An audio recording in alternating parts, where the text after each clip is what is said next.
kana kwa mafanikio yote niliyoyataja. Shukrani nyingi kwa wasaidizi wangu ofisi binafsi ya Rais, na kwa upande mwingine naishukuru sana nguzo ya matumaini yangu. Hakika bila maliwazo kutoka familia yangu, kazi hii isingekuwa nyepesi.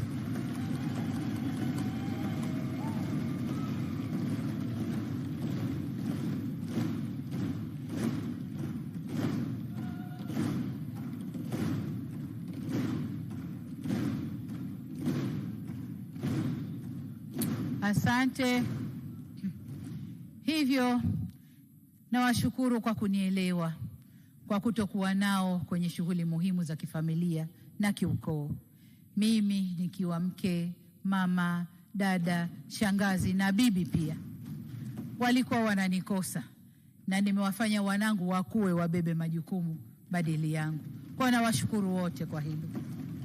Mheshimiwa Spika, pia nakishukuru chama changu, Chama cha Mapinduzi.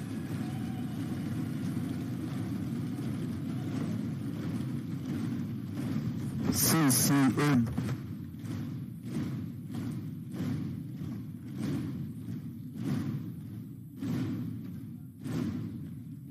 Asante.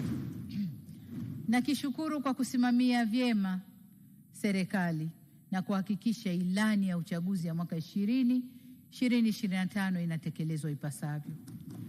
Napenda kuahidi wanachama wapenzi wa CCM na wananchi kwa ujumla kwa tumejipanga kutekeleza ilani ijayo kwa kauli mbiu ya kazi na utu, tunasonga mbele. Mheshimiwa Spika, navishukuru pia vyama vyote vya siasa kwa ushirikiano wao kwa serikali katika kipindi hiki cha miaka 4. Licha ya tofauti zetu za kisiasa na kiitikadi, ukweli ni kuwa sote ni Watanzania na tunajenga taifa moja. Wengi waliokuwa wakitukosoa au wakikosoa serikali kwa nia ya kujenga, sio kupinga tu kila lilokuwa likifanya na serikali, walikuwa wakisaidia kuboresha utendaji wa serikali. Mheshimiwa Spika, nitumie fursa hii kuwashukuru viongozi wa dini nchini kwa sala na dua zao za kuliombea taifa letu na kutuombea sisi tuliokabidhiwa